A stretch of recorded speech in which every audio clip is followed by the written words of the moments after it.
พวกเราเจ้ามีการต้อนรับอาหารอาหาร นี่แม่นบ้านพักของลุงโฮเนาะ ของโดยที่นี่อันนี้เป็นขอบเขตของ Ông bà ngoài có hai con gái gọi là cô Hoa và cô này thì con cho được thành là còn bố bác á, thì được sinh ra làng sen nhưng rồi lên 4 tuổi đã không còn bố mẹ nữa, nhà nghèo với lại rất chăm học sinh học, mỗi lần chăn trâu cắt cỏ ngoài đồng á thì vẫn thường mang tới về đi cùng bộ hàng đường ở đấy thầy mùa và quỷ rất tình học đó đón về sau đó đến tất cả gà mẹ làm cô hàng thường trong cái sự bạc hồ của hai người bốมานี่แมนเพื่อนของแม่กับแม่เท่าพ่อเท่าของลุงโฮชื่อว่าฮวางเดืองอันนี้เป็นบ้านพ่อเท่าของแม่เท่าลุงโฮแม่เท่าแม่เท่าพ่อเท่าของลุงโฮมีลูก2 คนชื่อว่าฮวางทีรอนและฮวางทีอยู่หลังแสนนั้นพอ4 ปีเพิ่นก็ได้พ่อแม่ก็ได้เสียชีวิตเพิ่นชื่อว่าเวียนศิศักดิ์เป็นพ่อของลุงโฮนั้นเวียนศิศักดิ์เป็น4 ปีแต่ดูมันในการเฮ็ดเวียกก็คือการทำเฮียนเห็นว่าเด็กน้อยที่ทำเฮียนและดูมันหลายพ่อเฒ่าแม่เฒ่าของลุงโฮก็เลยต้อนมาเลี้ยงอยู่ในครอบครัวของตนหลังจากที่เข้ามานี่เอาพ่อลุงโฮกลับมานี่เลี้ยงและสอนหนังสือให้เห็นว่าพ่อของ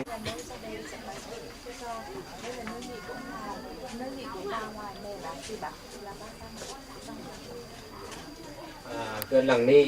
มันมีบรรดาวัตถุสิ่งของคือดังนี้อันนี้เป็นโต๊ะเวลาสอนหนังสือและให้คะแนนให้ลูกศิษย์ของตัวเองอันนี้เป็นตั้งเป็นเตียงที่เวลาพักผ่อนก็คือสอนหนังสือให้ลูกศิษย์เวลานั้นสมัยศักดินาผู้เป็นครูก็นั่งอยู่เทิงและบรรดาลูกศิษย์ของตัวจะนั่งโยมอ้อมตรงเตียงอันนี้ก็ไปเป็นบรรดาห้องพักผ่อนเพื่อนที่ทางหลังที่ในเฮาก็ได้เข้านั่งเพื่อนที่ใกล้ที่ตาเพื่อนที่ในรัชกุลของเท่าไหร่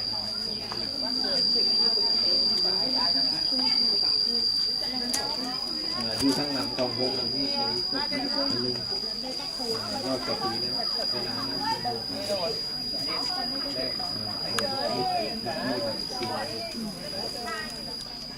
้ต่อไปเขาเชิญบรรดาทั้งหลาย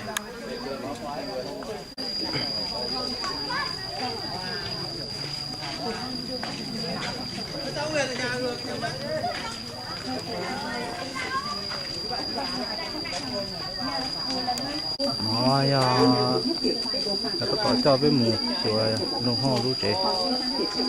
เนี่ย ได้เชิญบรรดาสหายมาจากปกติเชิญเฮาฟังเติมนะอันนี้ก่อนห้องเอื้อนห้องทับแขกไปก่อนนะแล้วนี่ก่อนพักผ่อนของพ่อลุงโฮก่อนพ่อลุงโฮเวลานั้นขึ้นมาก็เป็นผู้สอนและก็เป็นนายแพทย์การ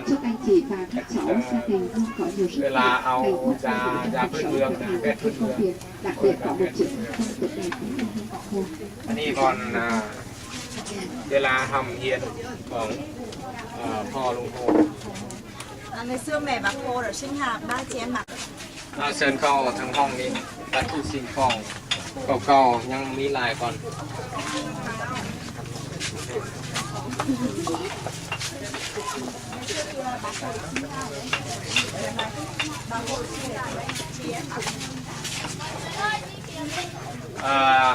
ไอ้เอ๋ยน้องของลุงโฮก็ได้เกิดมาอยู่เรื่องตัวนั้น là cũng gửi ngày xưa mẹ bác cô vẫn dệt vải đêm đêm và nó biết rằng là số mẹ vừa dệt vải vừa đặt nó vào băng vải kéo băng hẳn của con ngủอันนี้ là nhiều dân đang quê nhà อันนี้เป็นบรรดาวัตถุสิ่งของครอบครัวของประธานโฮจิมินห์ในเมื่อก่อนอันนี้มันของแท้ อันนี้มันเป็นให้ลูกบรรดาไอ้ Mẹ giúp con ngủ bằng những làn Anh đi điệu. bên kia, tầm hụt. Con ơi, mẹ dặn câu này chăm lo đèn sách tài áo cơm. Tuổi thơ bà sẽ được lớn lên biết lời giúp mẹ. Chính vì vậy lời giúp đó để rồi theo bà suốt cả cuộc đời. Sau này chúng ta còn nhớ là trước lúc sang thế giới bên kia, bạn được nghe khát không nghe một câu hát dân ca hay là một làn điệu giúp con hoặc cái nghiệp chính là gì đâu. แม่ลุงโฮก็เป็นผู้ที่มีอาชีพตำหุกและเฮ็ดนา อันนี้เป็นเวลาที่ตำหุกแม่ลุงโฮก็ได้ห้องให้ลูกของตนฟังและเวลาได้ยินเสียงห้องของแม่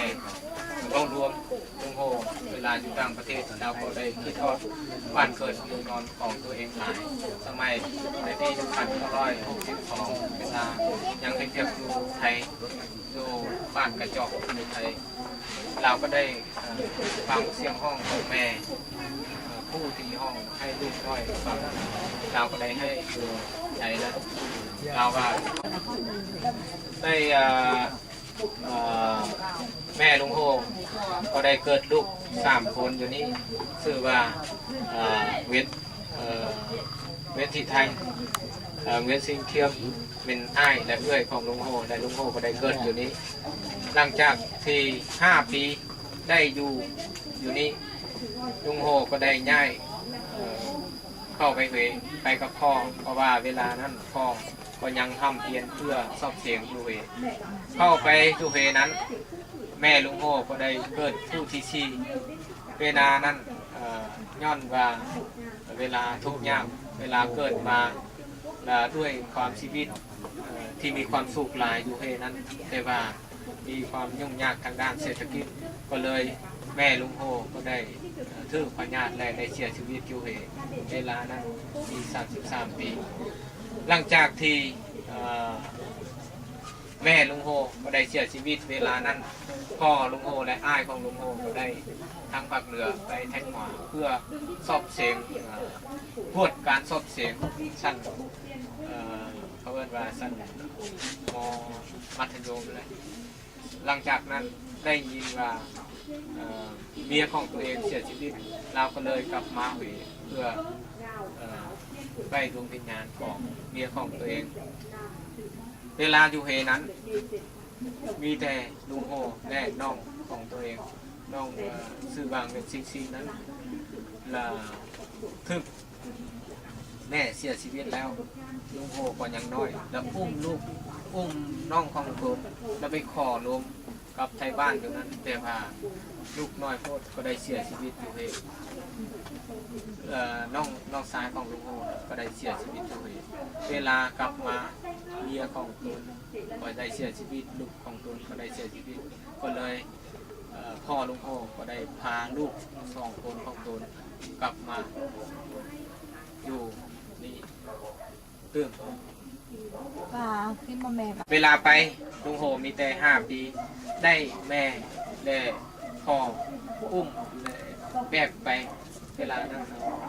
ลูกอยู่ทางหลังไปเข้าไปเห็นหลังจากนั้นเวลากลับมามีแต่3 พ่อลูกแล้วกลับมานี่แล้วพ่อลุงโฮก็ได้ฝากลูกของตนให้พ่อเฒ่าแม่เฒ่าเพื่อจะไปเหยต่อไปสอบเสียงอยู่เวลานั้นลุงโฮได้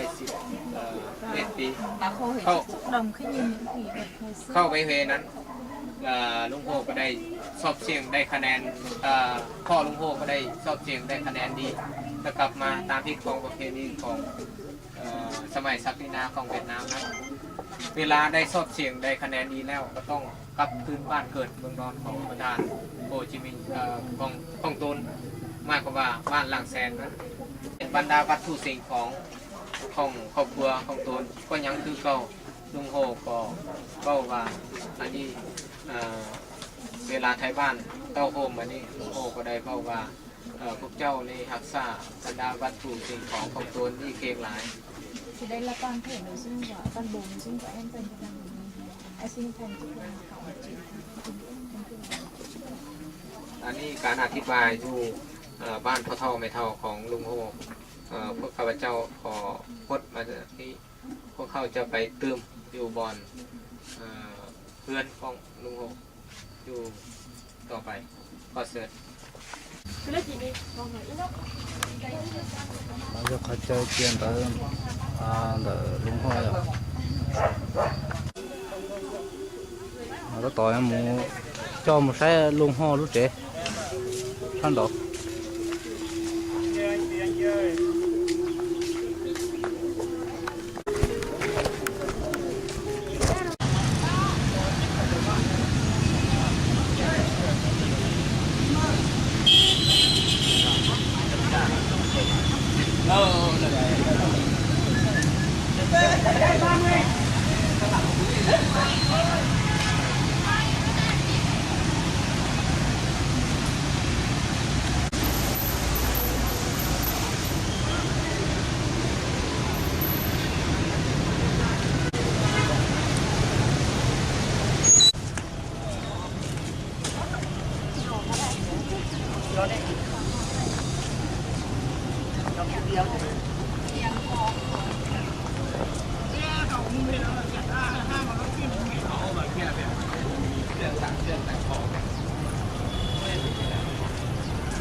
Đây là nghề lau.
Không à? Đâu là miêu? Chi này vào, ủa chi vào.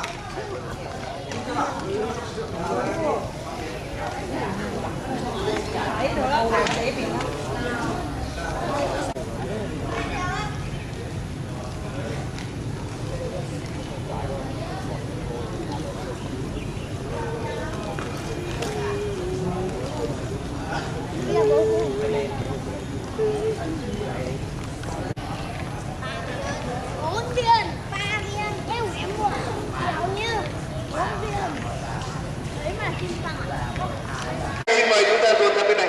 Xin mời các bạn là sinh viên của trường Cao đẳng Sư phạm Nghệ An. Chúng ta dồn sang bên này. Đến đủ chưa? Theo bài kịch của bác, thì tháng 8 năm 1945 có một chiếc máy bay ở nguyên bay trên bầu trời của Tuyên Quang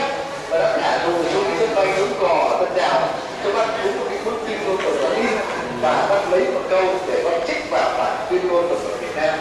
Cái câu mà bác lấy từ trong bản tuyên ngôn độc lập của Mỹ để mà trích vào bản tuyên ngôn độc lập. Trong quyền ấy có quyền sống, quyền tự do và quyền vô cầu của hạnh phúc. Trong khi trích nguyên văn câu này nói với bọn chúng ta dưới là suy rộng ra điều đó có quyền sống, quyền sung sướng và quyền tự do. Bác Hồ đã nâng từ quyền tự do cá nhân trong bản tuyên ngôn độc lập của nước Mỹ thành một quyền dân tộc tự quyết trong bản tuyên ngôn độc lập của Việt Nam. Và cái quyền dân tộc tự quyết mới là quyền thiêng liêng nhất của mỗi dân tộc. Bởi vì nếu không có quyền dân tộc tự quyết, chúng ta không có quyền gì cả. Nước mắt này không phải là cái loại như vậy. Nhưng mà trên đó là chúng ta một cái sản sinh ra có chính là tưởng của Mỹ. Tất cả các dân tộc trên đều sinh ra là dân tộc quyền dân tộc tự do. Và đây chính là công việc của cái quyền dân tộc Việt Nam cũng như tất cả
เ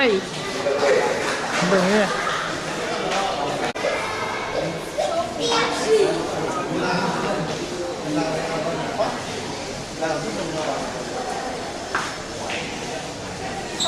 xong rồi thầy sáu tay đó thì dùng kịch chứ gì.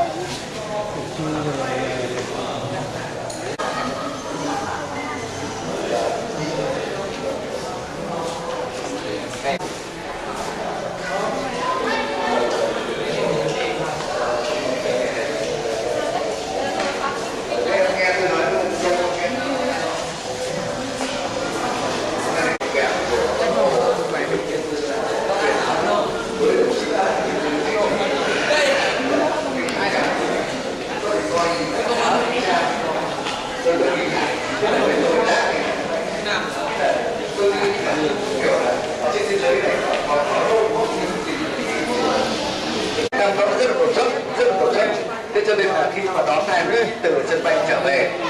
còn một khăn thì bác cầm này là khăn của bác, nhưng mà bác cởi cái khăn bác đang quàng ra, bác quàng ra và bác nói là còn cái khăn này thì tặng cho đồng chí cây chọn không bị hạn. Tôi với bác cái cảm giác hài hòa. Cái câu chuyện này để nói đây cái tình hình như thế nào, nó đặc biệt nó ở cái em nó đặc biệt lắm. Cho nên là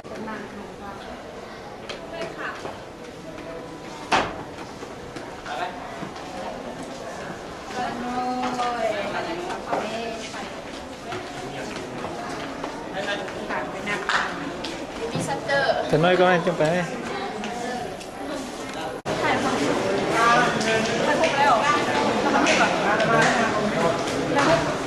bỏ thay video Em nó cho tôi một nhưng mà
cạnh hàng kinh tế này đẹp này, cái cạnh ba cái cây này đẹp này, cái cây cạnh này đẹp ba.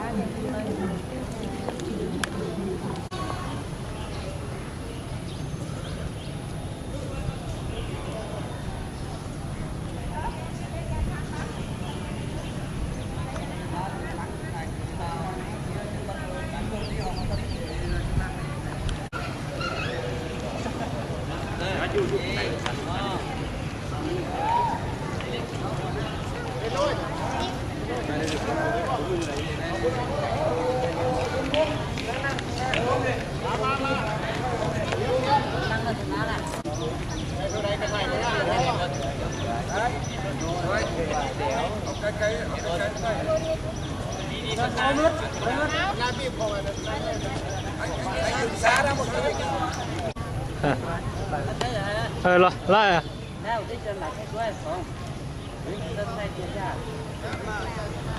Có chừng hay à? Mà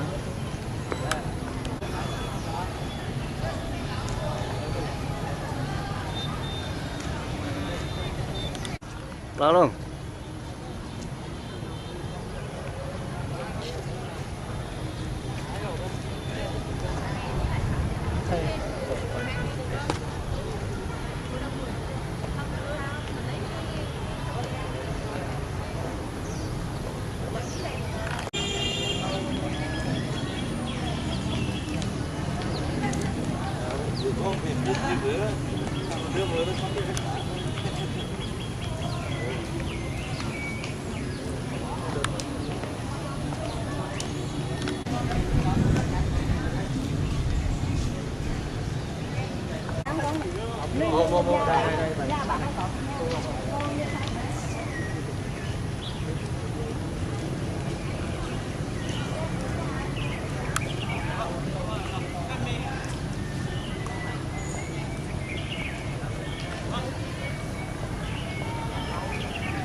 Đấy chả đi phòng này ra này cái gì? Nãy mình đi ngang đây nè.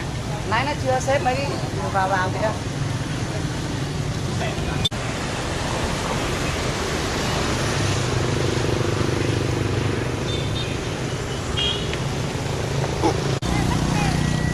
Đấy ra cái này gọi điện cho nó đến bảo chúng vào đi đầu đường Hùng Vương đấy. Đây.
Cho sợ nữa nè.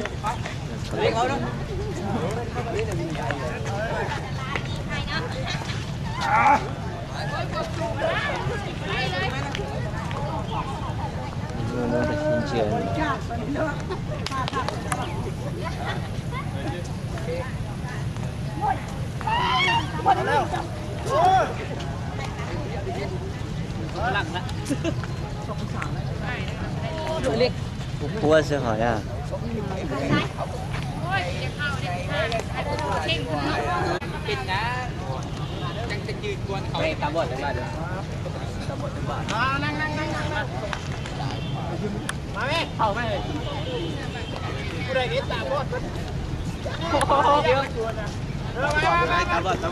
Ôi, một tám vợ đâu phải cân, thế đây này.เอามาด้วยเอาได้ตามเสร็จเลย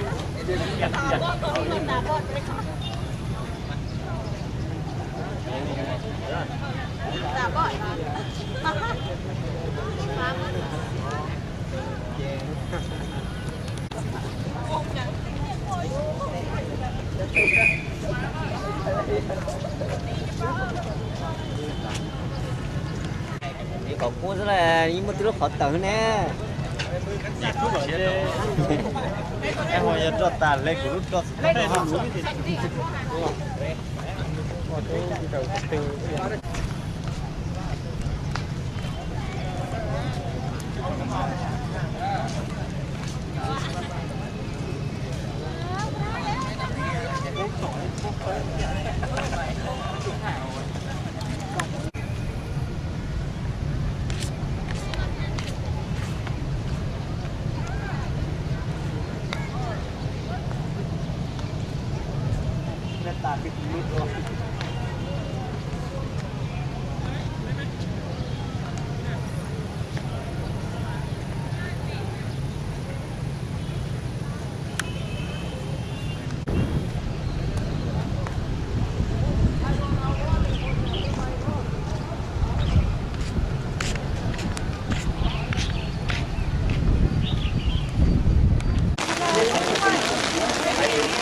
còn lòng nhau của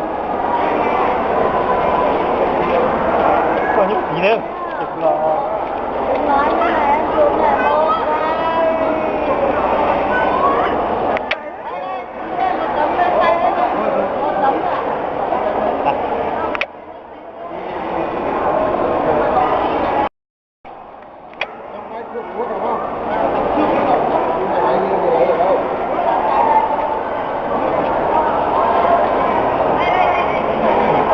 còn lòng nhau của còn lòng nhau của còn những gì đâu chụp là nói như này em xuống nhà một tấm lên tay hết một tấm à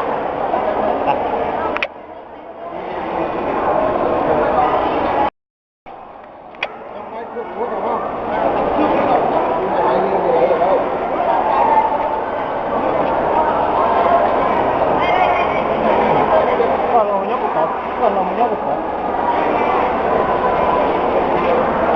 còn những gì đâu chụp là nói như này em xuống nhà một tấm lên tay hết một tấm à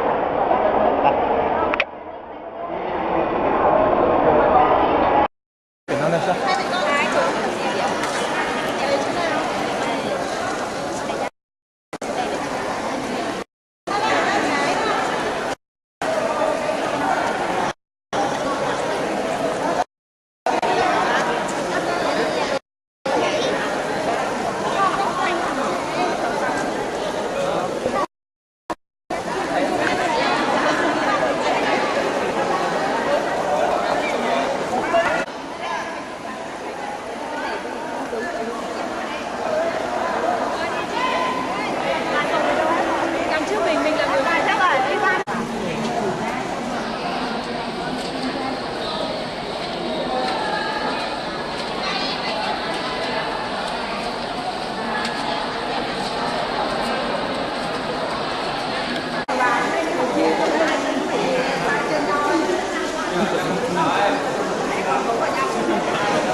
Đấy, thay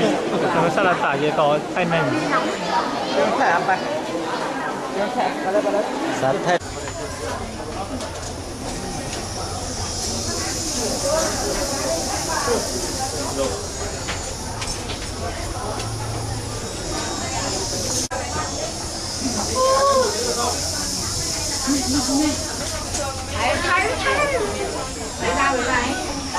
còn đậu nước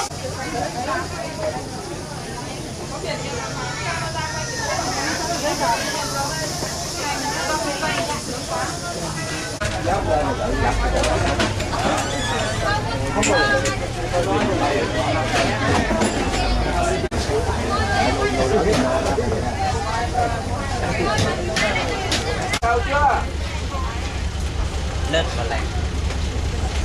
Đấy, có người ta đứng ở trên đấy, không đất một đấy. nhất 10 kg Đeo mã thằng đi. Đấy, có nhìn thấy quân tăng là đứng ở trên mũi tàu ấy. Thấy chưa?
qua đi có yếu thấu bất chúa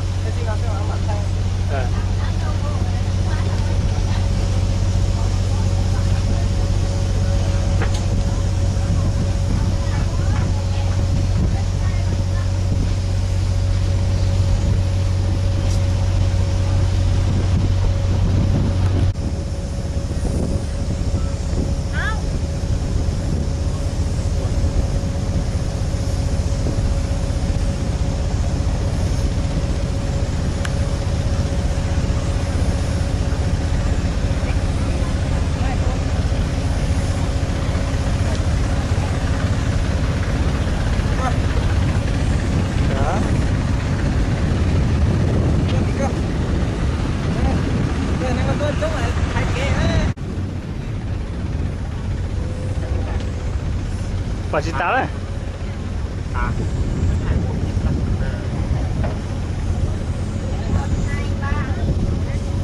con anh thì đượcถ่ายกล้องกับถ่ายเอามือสักคนแม่มาเห็นมานำกันถ่ายเอาติดมือดิแล้วกูถ่ายของเขา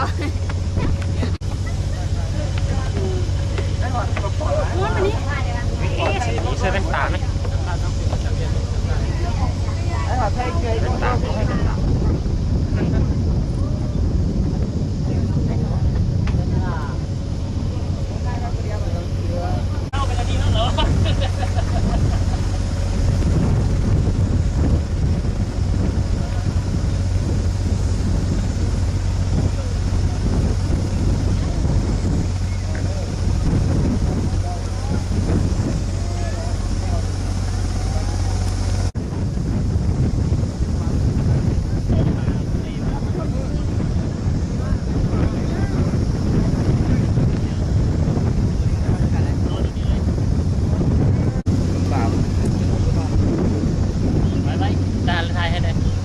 ถ่ายวิดีโอเสมอ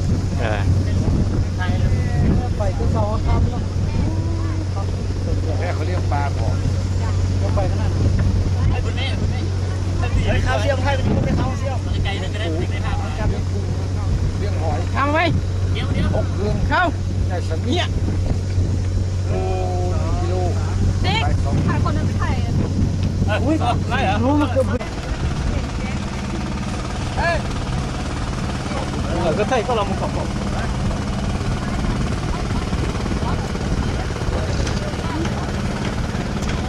ได้นะจับปัญหาของมันเองก็เห็นนี่เห็นตา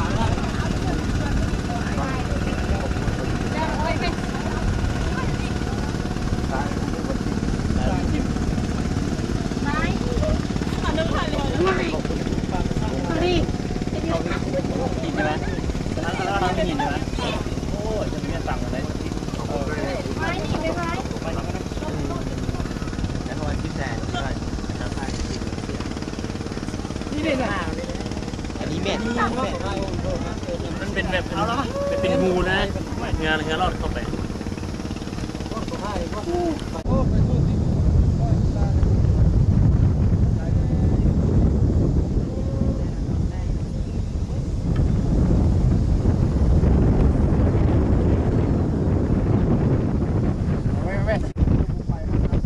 ก็แต่ละยาลูกก็ลอกcực kiệt chứ một đôi lông câu cực kiệt lúc đó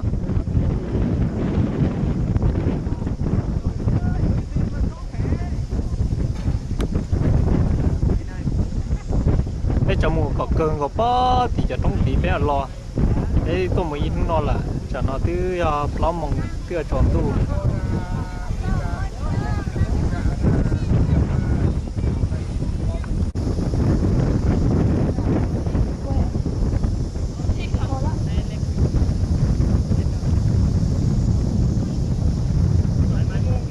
một số cờ hiếu tên nó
อยู่สายกระบอกก็โลดอยู่แข่งใจ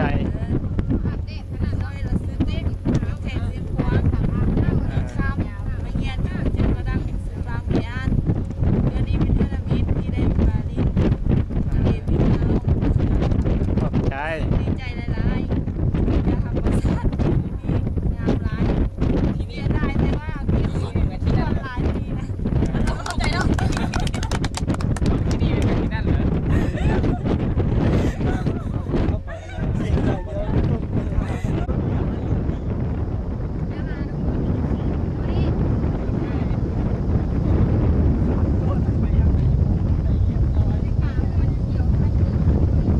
trong là ilu trong cực kia nhớ trò học ở đây đó đó là trò học ở đây chúng ta đây trong con tay số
cho mà dùng đi lại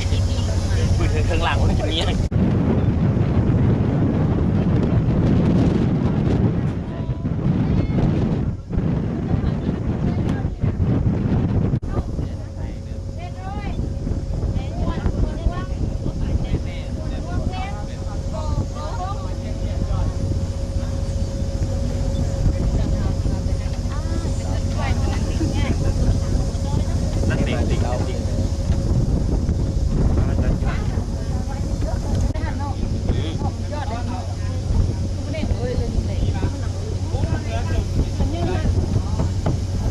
ยิ้มแน่ฝุ่งเลยยิ้มแน่เมียเบิ้ลโอ้ว่าน่าพูดเองมีไม่ชัวร์กูได้เอาได้ผมยิ้มนะเศร้าอันช่วยมาขึ้นนั่ง